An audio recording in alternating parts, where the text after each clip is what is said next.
Cumprimento a todos com a paz do Senhor. Amém. Pode sentar. Nós estamos então com a lição de número 4, já chegamos ao número 4 do nosso terceiro trimestre, né?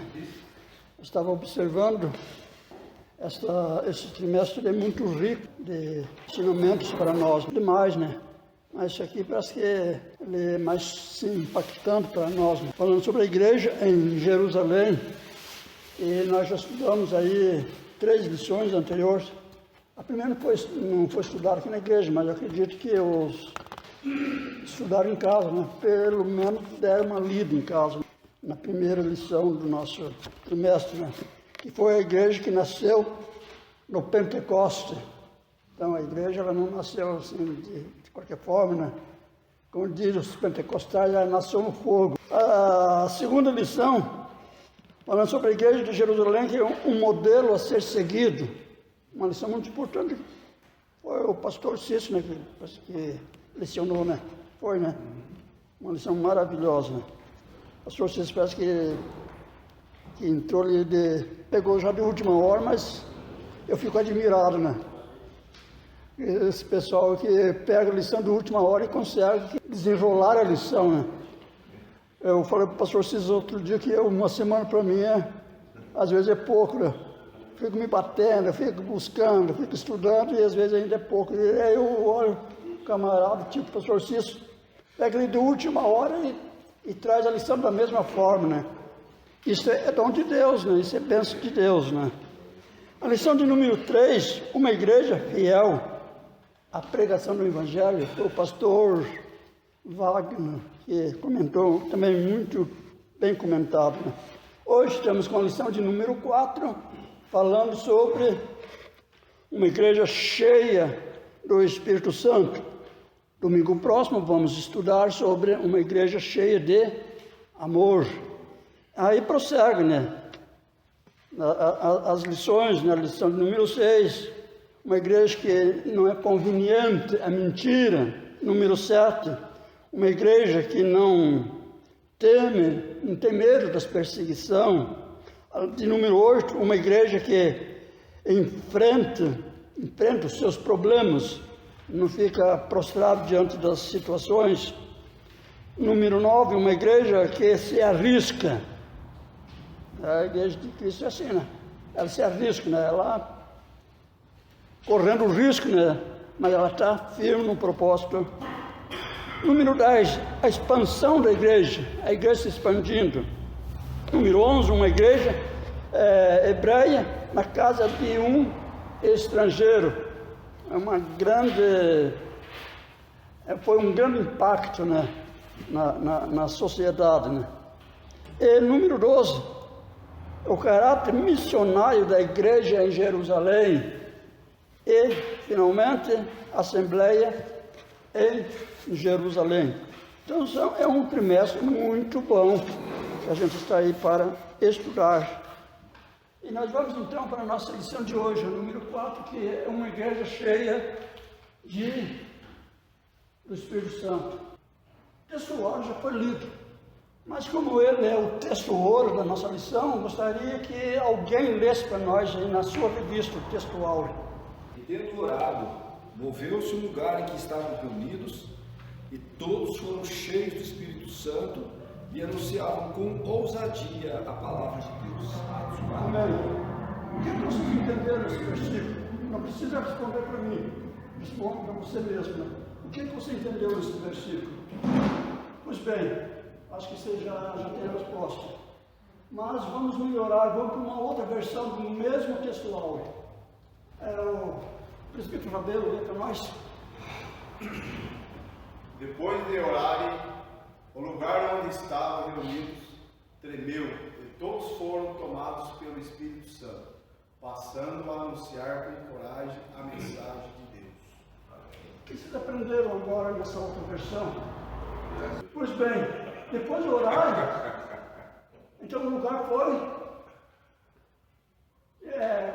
depois de orarem, o lugar onde estavam reunidos tremeu e todos foram tomados.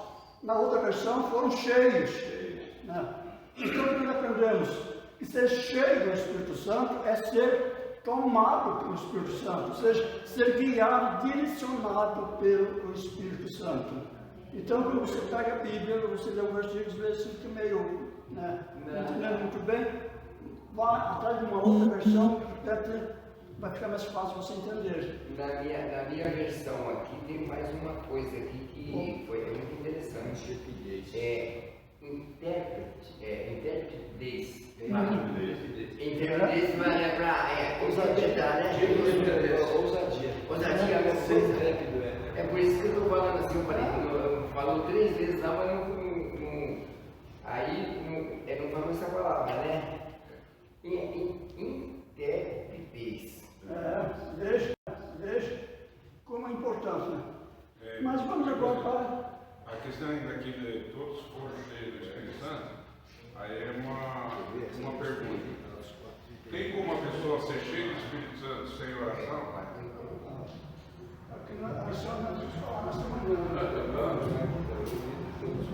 Vamos ter a verdade prática, já foi lido mais uma vez.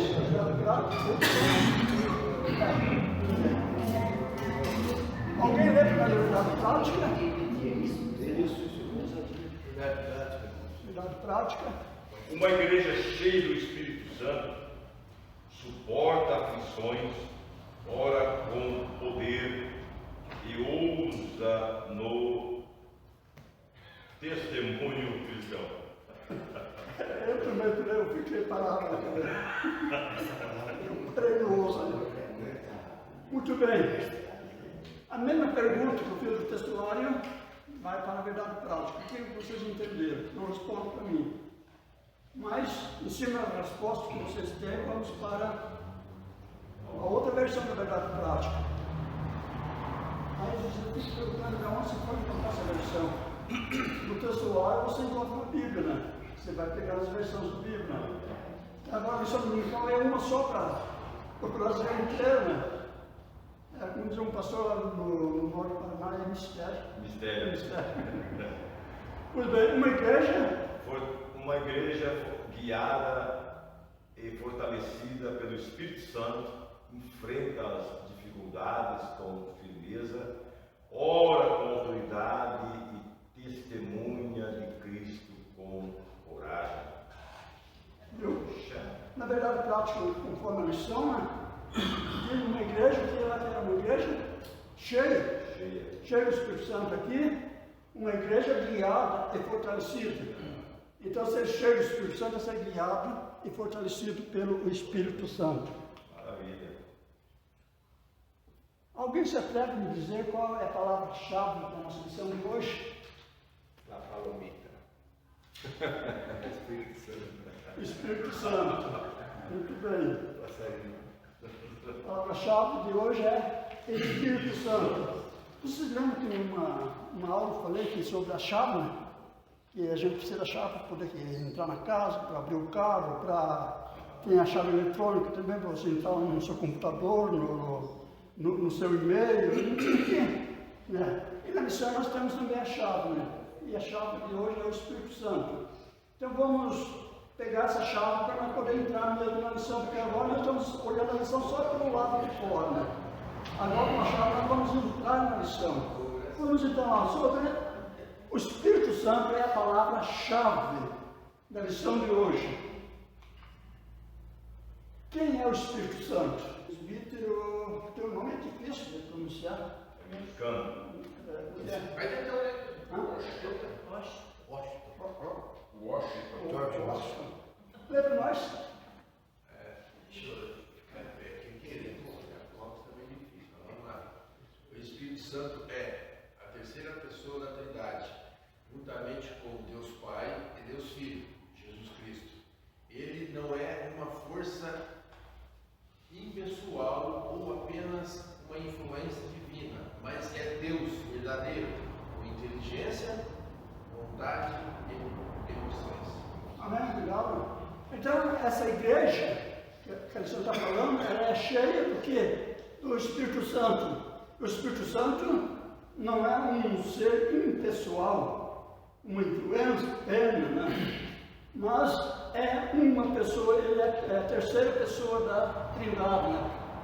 E E também ele é verdadeiro Deus, é uma igreja cheia desse verdadeiro Deus, com inteligência, vontade e emoções.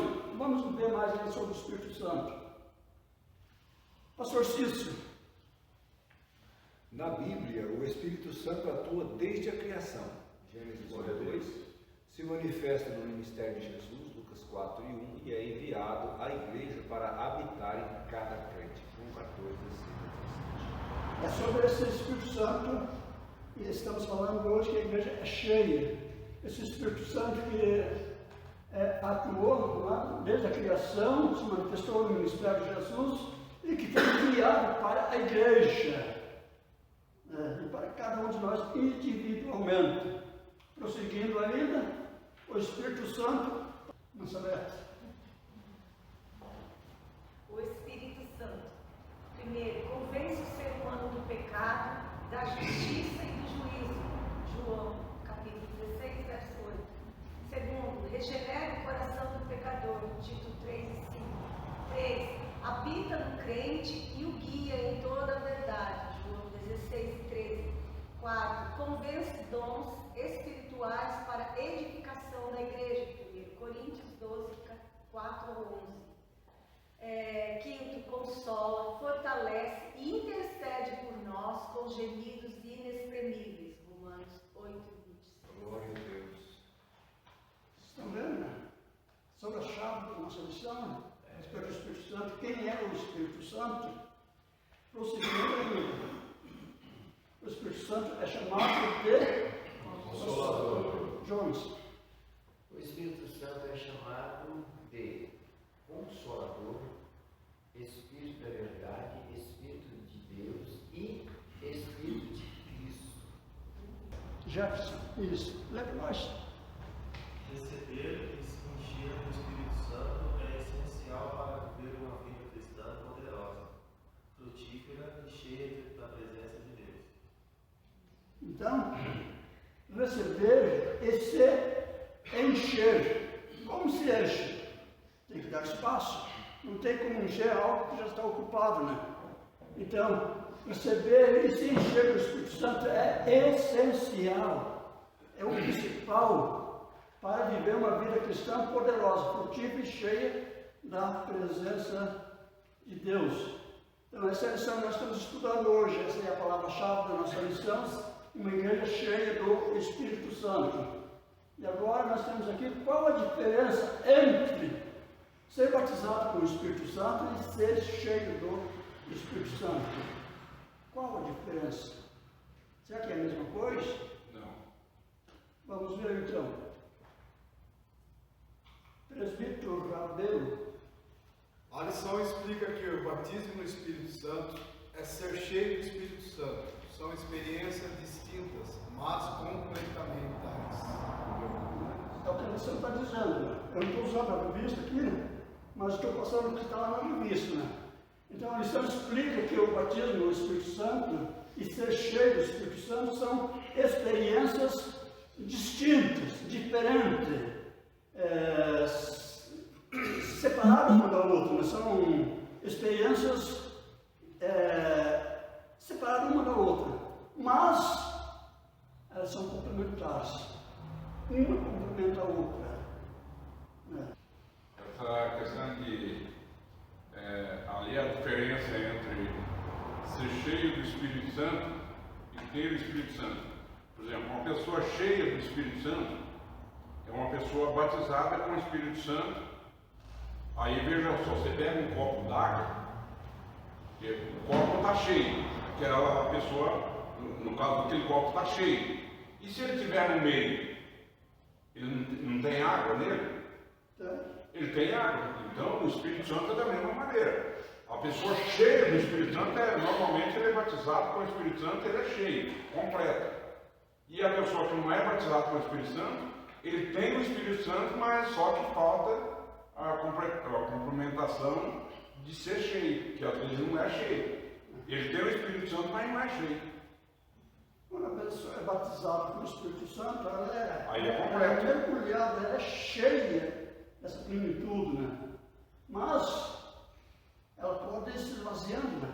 Então comento, mas não, é um dos comentaristas de YouTube diz que o batismo com o Espírito Santo só recebe uma só vez. Agora, ser cheio do Espírito Santo são várias vezes. Né? É isso mesmo. Pastor Cícero, né? Agora, para ler para nós. O batismo no Espírito Santo é descrito como uma experiência específica e inicial, acompanhada pela evidência física de falar em outras línguas. Atos 2 e 4. Então, nós vemos aí que o batismo no Espírito Santo é descrito como uma experiência específica e inicial, né? Ele é visto dessa forma, principalmente pelos pentecostais, né? Acompanhe pela evidência física de falar em outros livros se baseia em Atos 2 e 4. Embora me parece que ali não está falando, o Atos 2 e 4 não está falando da língua que nós sempre temos sobre o batismo do Espírito Santo, né? Que é línguas estrangeiras. Né? Mas vamos deixar isso para um outro momento. Né? Pastor, representa uma imersão no poder do Espírito, capacitando o crente para testemunhar, realizar a obra de Deus com autoridade. É uma promessa de Deus para todos os que creem, como mencionado em Atos 2, 39. Então, esse batismo do Espírito Santo é uma imersão, né? No poder do Espírito Santo, capacitando o crente, capacitando a igreja a realizar a obra de Deus com autoridade. Ser cheio do Espírito Santo, presbítero Milton. Ser cheio do Espírito Santo refere-se a uma experiência contínua e renovada que pode ocorrer várias vezes na vida do crente.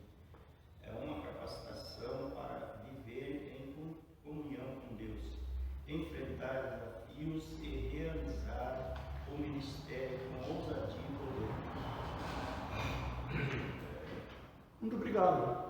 Então, aprendemos, né, nos parágrafos anteriores o que é o batismo do Espírito Santo. Agora nós estamos vendo o que é ser cheio do Espírito Santo. Então, aí está falando sobre uma experiência contínua, né? O Espírito Santo você recebe uma só vez o batismo do Espírito Santo, né? Mas ser cheio do Espírito Santo é uma experiência contínua, que nós temos que procurar viver, né? Sendo cheio do Espírito Santo, né?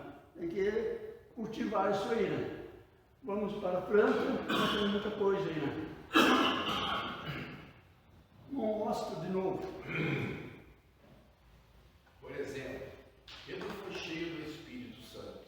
Novamente em Atos 4:8, mesmo já tendo sido batizado no Pentecostes. Ambas as experiências são essenciais para a vida cristã, sendo o batismo uma iniciação e o enchimento uma renovação constante da presença do poder do Espírito. Né? Nem precisa com a explicação aí, né? Já está explicado, né? Vamos para frente. Muito bem. Então nós já entendemos agora, ampliamos mais um pouco a respeito do... Não que nós não sabíamos, né? Nós sabíamos, né? Mas nós ampliamos um pouco o nosso conhecimento nessas áreas aí. Continua enchendo. Então nós já sabemos o que é o batismo do Espírito Santo e ser cheio do Espírito Santo. Nós continuamos com a nossa lição. Então, nessa lição nós vamos aprender, a pouco nós vamos começar a estudar a lição. Eu sempre começo lá quase no final, né? Então o pessoal está pensando assim, já vai terminar na lição, aí que eu estou começando. Nessa lição vamos aprender sobre irmã Soleta. Pode ler para nós? Nessa lição vamos aprender sobre, primeiro, as características de uma igreja cheia do Espírito Santo. Segundo, a importância da oração com poder na vida da igreja. Terceiro, como a ousadia espiritual fortalece a pregação do Evangelho. Quarto, o que realmente define uma igreja pentecostal. Muito obrigado. Temos chão para andar.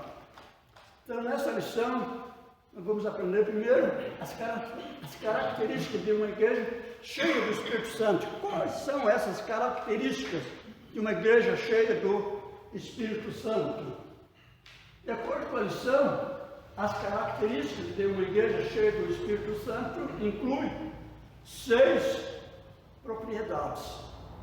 Então, nessas características de uma igreja cheia do Espírito Santo está incluindo 6 propriedades, ou seja, aquilo que é próprio de uma igreja cheia do Espírito Santo. E quais são essas propriedades?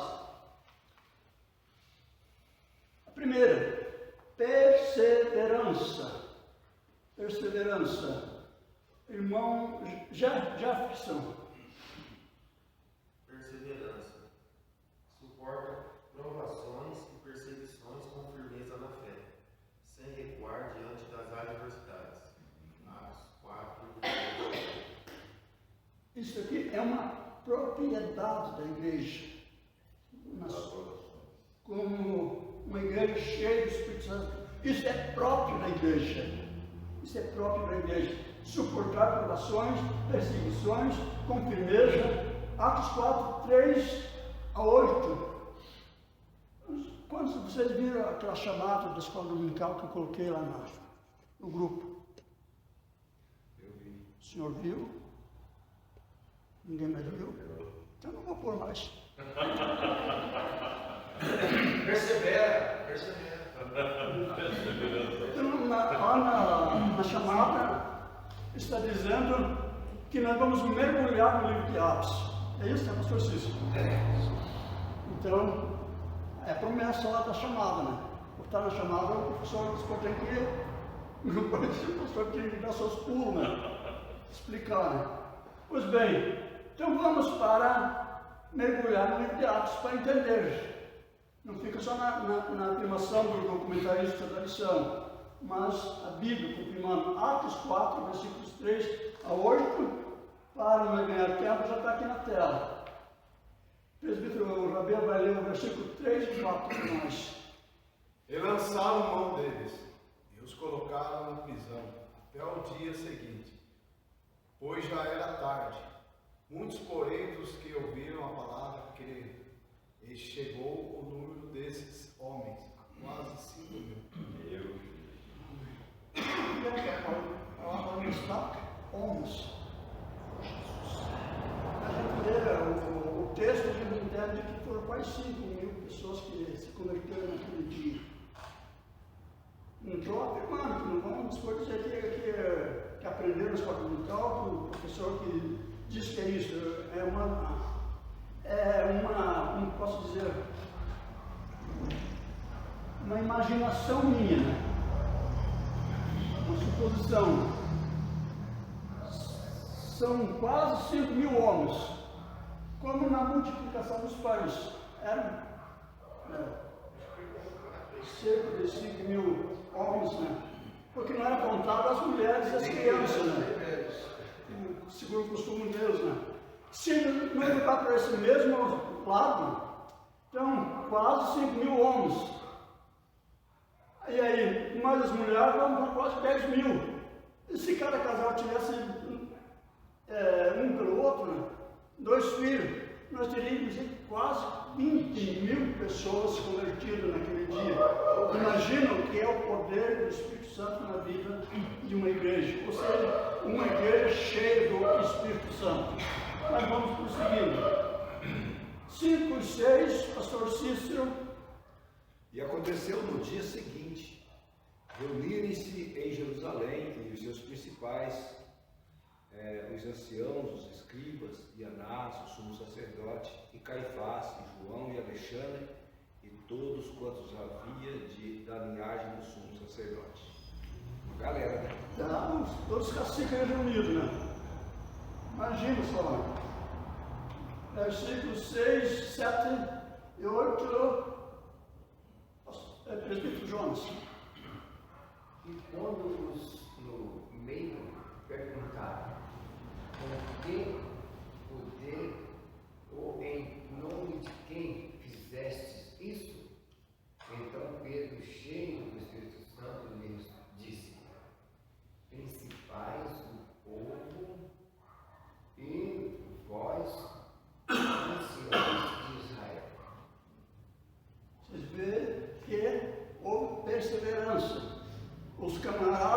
caciques se reuniram tudo e colocaram os apóstolos no meio deles, cercaram em volta. Agora nós queremos aqui saber de vocês, com que poder ou em nome de quem vocês fizeram isso?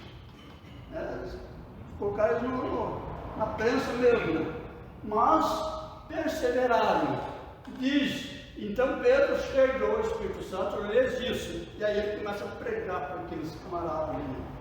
Isso é ser cheio do Espírito Santo.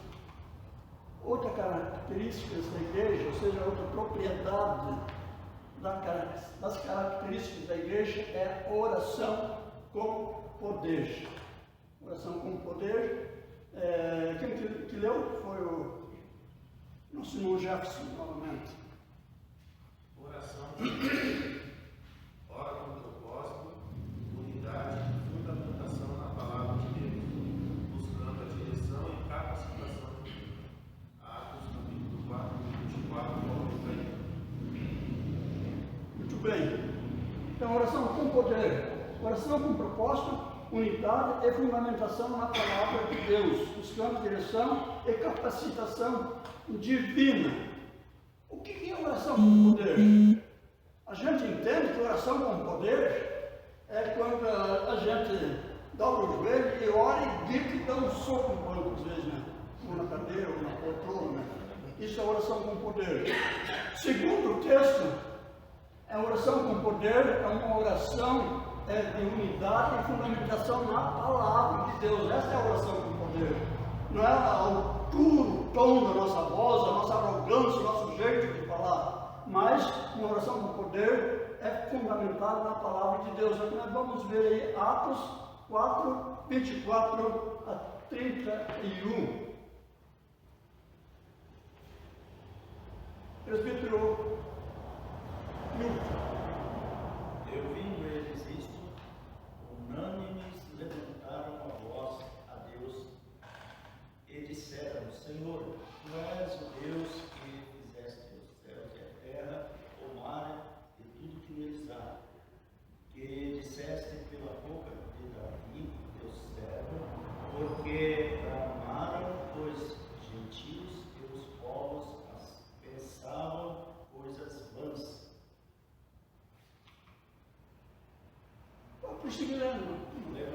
Levantaram seus reis da terra, e os príncipes se juntaram a uns contra o outro, contra o Senhor e contra o seu ungido, porque verdadeiramente contra o teu santo Filho Jesus, que tu ungistes, se juntaram não só Herodes, mas Pôncio Pilato com os gentios e os povos de Israel, para fazerem tudo o que a tua mão e o teu conselho tinha anteriormente determinado que se havia de fazer. Agora, pois, ó Senhor, olha para as suas ameaças e concede aos teus servos que falem com toda a ousadia a tua palavra. Enquanto estendes a tua mão para curar e para que se façam sinais e prodígios pelo nome do teu santo Filho Jesus, e tendo orado, moveu-se o lugar em que estava reunido, todos foram cheios do Espírito Santo e anunciavam com ousadia a palavra de Deus. Amém. O texto que foi lido, se observar, é a oração. Aqui não são palavras do escritor do livro de Atos. É a oração da igreja daquele dia. Deixa eu botar um pouco. Tá. Ora com propósito, unidade e fundamentação na palavra de Deus. Vocês observaram que, ouvindo eles isso, o que os caciques falaram, né? Então, unânimes, todos eles unidos, levantaram a voz a Deus e disseram, veja aqui agora, porque é oração com poder: Senhor, tu és o Deus que fizeste os céus e a terra, e o mar, e tudo que neles há. Que disseste pela boca de Davi, eles estão citando passagens da Bíblia. Eles estão fundamentados no texto da Bíblia. A oração deles está fundamentada nesse texto, falando a respeito das perseguições. E então eles finalizam a oração, a gente não vai falar tudo sobre ela aqui, né? Mas eles finalizam a oração pedindo: agora, pois, ao Senhor, olhe para as suas ameaças e conceda aos seus servos que falem com toda a ousadia a tua palavra. Uma igreja cheia do Espírito Santo, ela não guarda rancor. Talvez fosse eu, estaria lá orando: Senhor, dá um fim nesses camaradas aí, né? Como a gente faz com o Xandão, arranca esse camarada de lá, né? Mas eles não estavam preocupados com o que as autoridades estavam fazendo. Eles não estavam preocupados com o Xandão. Eles estavam preocupados era que Deus os enchesse da sua graça e concedesse a eles coragem para falar a palavra. Os caras estavam indo para cima e eles queriam que Deus desse coragem para eles falar a palavra. Isso é característica de uma igreja cheia do Espírito Santo. Terceiro, ousadia no testemunho. Proclama o Evangelho com coragem e autoridade, mesmo diante de oposição. Atos 4 e 31, que diz: e tendo orado, moveu-se o lugar em que estavam reunidos, e todos foram cheios do Espírito Santo e anunciavam com ousadia, ou seja, com coragem, a palavra de Deus. A quarta propriedade.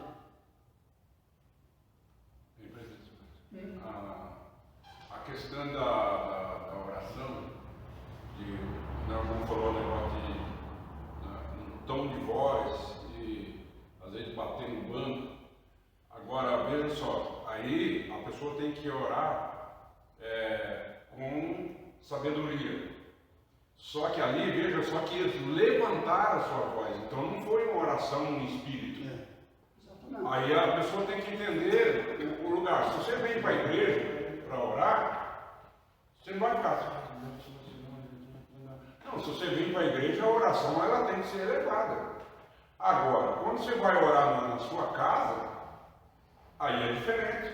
Você vai chorar, você vai sentir a presença de Deus, mas você tem que lembrar que o teu vizinho está dormindo do lado, tem pessoas mesmo na casa dormindo. Então, quer dizer, se então, de orar que daí, se nós for pegar essa parte aí, a questão que não precisa gritar ou falar alto, aí então nós estamos concordando com aqueles nossos primos lá, né? que a oração deles dificilmente é algum lugar não, né? Mas a maioria deles, a oração deles é em silêncio. Não pode orar alto. Então, dizer que tem uma parte ali que tem que elevar a voz, mas tem que depender do lugar, né? Isso aí é só a minha opinião, não sei se. Muito obrigado. A escola dominical coloca por causa disso. Porque às vezes a pessoa fala num ponto, não que ele esteja excluindo o outro, né? Mas ele pode naquele ponto e esquece do outro, né? E na escola sempre tem alguém que lembra, né? O pastor aqui que trouxe uma boa lembrança, né? Eu não quis dizer com aquilo que a oração gritada não seja oração com poder. Tem oração que pure e é cheio de poder também, né? Mas nem todo é assim, não. Mas a gente entendeu, não. Entenderam? Perfeitamente. Cada caso é O Espírito Santo atuando. perfeitamente. Tem que ter prudência também, que tem o Espírito Santo atuando, tá certo? Falando desse tipo de altura, autoridade, uns é mais assim, eloquente, outros são mais tímidos, né? Mas acontece que até o próprio Espírito Santo, ele intercede por nós. Até com o gemido inexprimível, às vezes até em um gemido, em um silêncio, você começa a entender o que Deus quer fazer com a gente, quando aí já não vai falar sobre ousadia. Ousadia é quando você tem que permanecer dizendo que não há outro Deus além desse Deus, então o Espírito Santo de Deus usa mesmo, a gente não vai se entregar. Mas o Espírito Santo, ele é educado. Né? Ele é educado. Então, tem pessoas aí, me dá mais um minutinho. Eu já vi pessoas querer ser cheio do Espírito Santo, eu vi. Ainda bem que não foi comigo, porque ele pegar assim, expulsar um demônio. Dois tipos de coisa que eu já vi. Uma é muito errada. A pessoa pegar a Bíblia assim, não ter poder para orar com o endemoniado, pastor. Ele pegar a Bíblia assim, ó. Esfregou a Bíblia, rasgou a Bíblia assim na cara da pessoa. Dois endemoniados. Entendeu? Achando que a força do poder era expulsar o demônio. E eu também já vi um parente meu, meio de longe, orar e falar: Senhor, o Senhor é que põe de pé, liberta sem cair, liberta, Senhor, sem fazer escândalo, e o demônio ia embora. Está vendo como é que é a operação do Espírito Santo? Isso eu vi. Então, não sei se vai caber nesse comentário, mas eu vi. A aula encerra às 10h20, é isso? Eu tenho só meia hora, né? Irmãos, é o seguinte, eu entendo, Deus me deu essa forma de dizer o seguinte: tem aquele momento, e tudo é pelo Espírito de Deus, tem aquele momento que, dependendo do local, Deus vai fazer com que você não fale nenhuma palavra. É verdade. Não vai falar nada. Ninguém vai ter oração também. Depende da situação. Tem situação que Deus vai, ou pelo Espírito Santo de Deus, você vai levantar um clamor e o povo vai ter se assustar. Então, o Espírito Santo, ele nos usa, e por isso nós devemos pedir a Deus graça e sabedoria, para que o Espírito Santo de Deus habite, na verdade, habite em nós, na verdade. Que se estiver conosco, nós vamos chegar em um local, por exemplo, e o Espírito Santo vai dizer: faz uma oração aí, meu filho, faz um griteiro ali. Você vai orar, ou vai pregar com autoridade, e vai ser orientado pelo Espírito Santo de Deus, e Deus vai dar graça. Agora vai ter aquele outro local que você poderia orar muito forte, o Espírito Santo de Deus vai se calar para você, e você vai apenas chorar. Eu já tive um momento, uma certa vez, numa cidade lá em Minas Gerais, Teatro Antônio, para pregar para mais de 800 pessoas.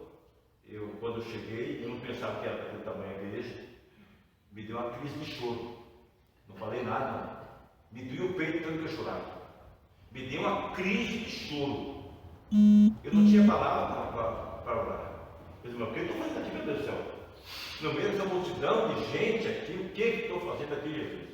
Bom, também sou trouxa, achei que o convite eu tenho que entrar nessa conta. E comecei a chorar. E chorei, mas chorei largado. Aí, no finalzinho da oração, o Espírito Santo de Deus me deu uma palavra. A palavra é esta. E todos foram cheios do Espírito Santo e começaram a falar em outras línguas. Eu pensei: meu Deus do céu, eu nem estudei essa palavra, meu Jesus, misericórdia. E preguei lá para lá. Deus fez algo assim que até hoje eu fico assim, muitas vezes lembrando, eu até choro. Então, o Espírito Santo de Deus, é por isso que nós precisamos pedir ao Espírito Santo de Deus a sabedoria, como agir em todas as situações. Em um culto, por exemplo, em todos os lugares. Vai ter aquele dia que você não vai ter nem palavra para orar. Mas você está ali na presença de Deus, do Espírito Santo de Deus. E muitas vezes o Espírito Santo de Deus diz assim: fica quieto, seu miserável, quieto aí, estou contigo, fica tranquilinho, descansa em paz, estou com você. Mas é a ação do Espírito Santo. Essa lição nossa, o pastor está falando, está dentro da lição, né? Uma igreja cheia do Espírito Santo, como nós já entendemos lá no início, né? Uma igreja que é tomada pelo Espírito Santo, que ela é guiada e direcionada pelo Espírito Santo. Então é o que faz isso, né? Quando se fala de igreja cheia do Espírito Santo, está falando de crentes individualmente também cheios do Espírito Santo. E tem direção de Deus, até mesmo na tonalidade da sua voz para orar. E como diz o pastor, às vezes até sem palavras, né? Só chorando, né? O Wilkes e Mancinado também, né? Sem palavras, né? Então, mas ainda nós temos aqui a manifestação dos dons espirituais. Os dons do Espírito Santo são evidentes, como sinais, maravilhas e milagres realizados entre os crentes. Atos 5 e 12, né? Eu estou lendo que o Cadoro, que às vezes até escalar alguém para ler, né? Eu pedi para alguém ler, né? Então estou adiantando, né? Mas isso você pode ler junto comigo, né? Não tem problema. Então, a manifestação dos dons do Espírito Santo. Uma quarta propriedade, o que é próprio de uma igreja cheia do Espírito Santo, é os dons espirituais. Como vai ser uma igreja cheia do Espírito Santo e que não acha os dons espirituais nessa igreja? Então, isso é próprio da igreja, não é algo estranho para a igreja, é próprio da igreja. Assim como é próprio uma bananeira produzir um cacho de banana. Né? Isso é próprio da bananeira. Né? O que não é próprio é ela produziu laranja. Né? Então, os dons espirituais e os dons espirituais são evidentes como sinais. É uma prova, né? Como sinais e as maravilhas e milagres realizados entre a igreja. Permite, Sebastião. Aí é um ponto que eu me preocupo comigo mesmo, já começando em mim. Uma igreja cheia do Espírito Santo, ela tem profecia, ela tem cura, ela é completa, que a missão está dizendo. Aí nós olhando para nós hoje, aqui. Então se olha onde está, faltando bastante. Pastor. Faltando bastante. O pastor Jardim está com a vontade de puxar o pé de árvore.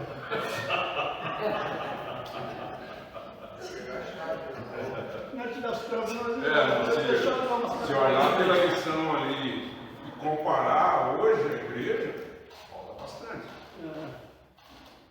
E muitos sinais e prodígios eram feitos entre o povo pelas mãos dos apóstolos. E estão todos unânimes no compreendo de Salomão. Vou apetecer um versículo.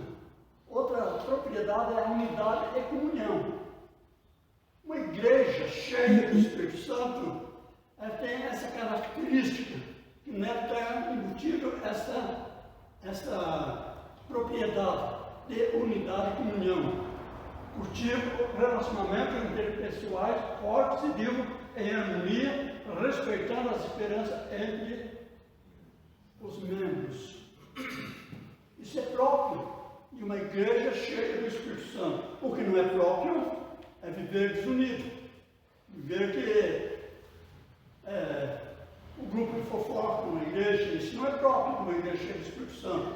Agora a unidade, sim, isso é próprio viver em unidade e harmonia, embora haja diferença entre nós.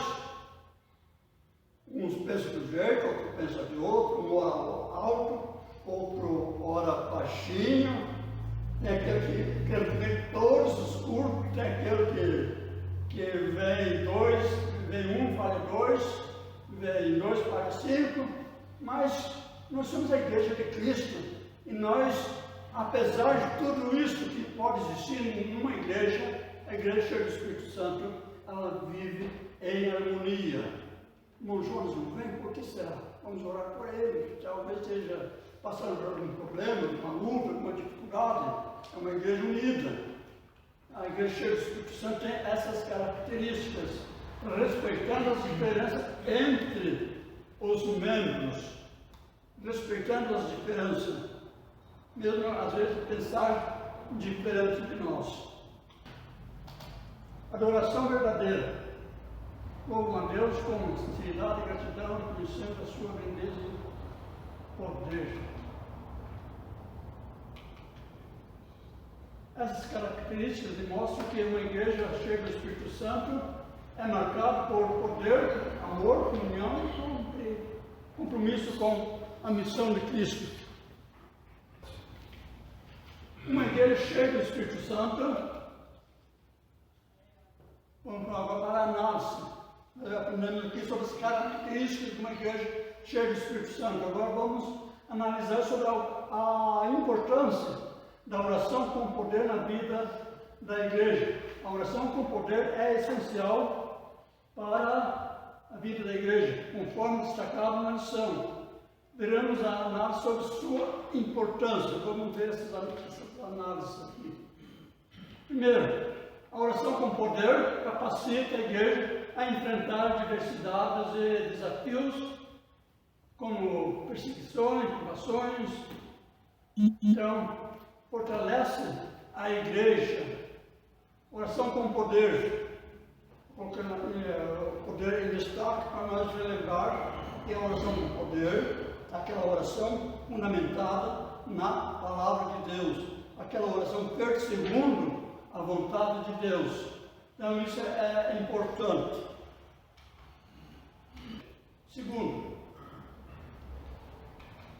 estou pulando esse artigo porque não dá tempo de usar poder.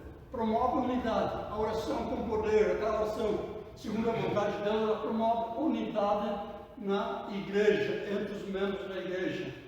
Terceiro, conecta com Deus. Então, essa oração com poder, a sua importância, ela nos liga com Deus, nos conecta com Deus. Essa vida de oração nos faz ter mais intimidade com Deus. Às vezes nós pensamos que a nossa oração muda os planos de Deus, mas é o contrário. A oração muda nós. E quando nós mudamos, aí dá lugar para Deus agir. E aí Ele age nas nossas vidas. Libera o poder do Espírito Santo. Então a oração com poder, ela libera o poder do Espírito Santo. Quando nós oramos segundo a vontade de Deus. Impacta o mundo. A oração com poder, ela impacta o mundo, ou seja, surpreende o mundo. Quando uma igreja ora com poder, quando um crente ora com poder, ele deixa o mundo surpreso. As coisas acontecem. Então, isso é muito importante para nós, essa lição de hoje, uma igreja cheia do Espírito Santo, uma igreja que ora com poder. Ela surpreende o mundo. Se o mundo não está surpreendido por nós, é porque está faltando a oração na nossa vida. Precisamos orar mais. Em resumo, agora vou pedir para o presbítero Austin ler para nós. Em resumo, a oração com poder é o alicerce espiritual da igreja, trazendo direção, coragem e manifestação do poder de Deus. Sem ela, a igreja perde sua força e relevância no cumprimento da missão de Cristo. Sem esse tipo de oração, nós perdemos a força, relevância e cumprimento da missão de Cristo. Uma igreja com poder. Como a ousadia espiritual fortalece a pregação do Evangelho. Em 7 minutos, vamos olhar. A ousadia espiritual fortalece a pregação. Primeiro, enfrenta a oposição. A ousadia espiritual, ela nos dá coragem e permite que os crentes enfrentem perseguição e desafios sem recuar, mesmo diante de ameaças como as enfrentadas pelos apóstolos. A coragem espiritual os capacitou a continuar pregando com firmeza. Atos 4 e 29. Então esse poder espiritual na vida da igreja, essa ousadia espiritual fortalece a igreja na pregação do Evangelho. Capacitação pelo Espírito Santo. e testemunha eficaz.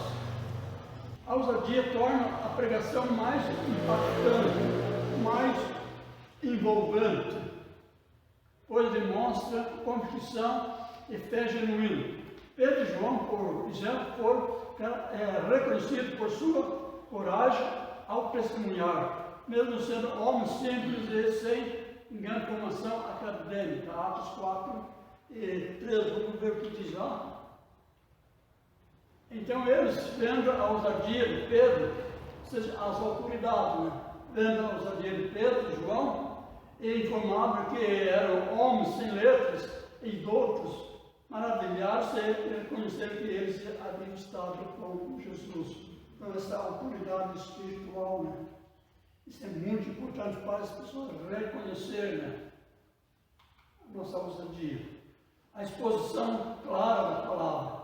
A ousadia espiritual, ou seja, a coragem espiritual, permite que os pregadores apresentem a mensagem do Evangelho sem medo ou hesitação, ou sem dúvida. Isso mesmo.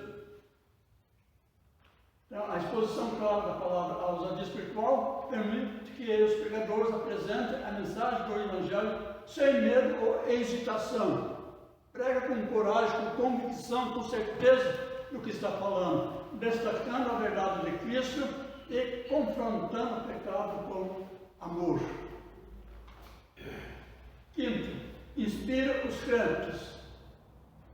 A coragem dos líderes espirituais encoraja outros membros da igreja a também testemunharem com ousadia, criando um ambiente de fé e ação coletiva. Então essa autoridade espiritual, ela inspira os outros crentes, ou seja, ela é contagiosa, ela contagia, ela passa de um para o outro, né? A gente já ouviu muito, seja aquela história, né, do camarada que estava lá no ônibus, que recebeu o batismo do Espírito Santo, e aí alguém que foi lá, que colocou a mão nele, que também que recebeu, que se falava novas línguas, e aí se preocuparam e falaram com o motorista, e o motorista foi lá e tentar acalmar o irmão, né? Ele também era crente, né? Que ele tocou no irmão, foi também que recebeu, e foi aquele envolvimento. Aí que inteligente que levaram para a delegacia. Chegou lá, o delegado também era crente. Aí aqui também. Aí os que sobraram disseram porque essa doença é perigosa, ela pega mesmo. Então essa autoridade espiritual, ela também é contagiosa, né? Ela vai passando de um para o outro. Se houver um pastor corajoso, vamos fazer trabalho, vamos trabalhar, vamos lutar. O pastor Cício também, vamos lá. E o pastor, o presbítero Abel, e assim vai contagiando, né? Se o pastor falar, vamos fazer trabalho de evangelismo, vamos evangelizar e começar a fazer umas mensagens sobre evangelismo, daqui a pouco, e nós encontramos um pastor na esquina aqui pregando para as pessoas, e a pouco nós estamos fazendo a mesma coisa. Isso contagia.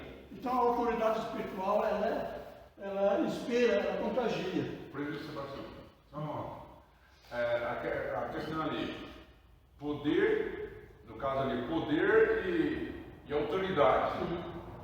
É uma diferente da outra. Pode um pregador pregar com poder, mas ele não tem autoridade. Existe. A mesma coisa a questão de expulsar demônio. A Bíblia mesmo, ela diz bem clara lá, eis eu vos dou poder e autoridade. Tem pessoa que ele tem o poder, mas porém ele não tem autoridade sobre os demônios. E se ele tiver só poder e não tiver autoridade, não vai resolver o problema. Aí só para fazer até uma vez acho que eu já falei isso aqui. Vamos supor, o senhor tem um filho, e o senhor tem o poder sobre ele. O senhor manda ele ir no mercado. Filho, vai lá no mercado e traz um pacote de arroz para mim. Se o senhor tiver só poder, e ele fala para o senhor assim, não, eu não vou. Aí o que o senhor tem que usar? Autoridade. O que é que você falou? Não, você vai. E pronto. Ele vai e acabou. Então aí o senhor usou o poder e usou a autoridade. Então muitas das vezes a pessoa tem o poder, não tem autoridade. Muito bem colocado. Em resumo, a ousadia espiritual fortalece a pregação do Evangelho ao capacitar os crentes a superar barreiras, proclamar a verdade com autoridade espiritual, outros a fazerem o mesmo, promovendo o alcance do reino de Deus. E concluindo nessa lição, aprendemos sobre 4 itens realmente que definem uma igreja pentecostal. Só tem 1 minuto, 30 segundos. 30 segundos. 3 minutos. Primeiro, suas marcas principais são visíveis e estão ligadas diretamente à presença e ação do Espírito Santo. Agora vocês vão ter que interpretar num outro tempo para explicar. Segundo, a primeira igreja cristã mostra no livro de Atos que não era perfeita. Ela também enfrentava dificuldades. Terceiro, mas mesmo com suas falhas, os cristãos daquela época viviam cheios do Espírito Santo, o que fazia toda a diferença. E quarto, se queremos ser uma igreja que impacta,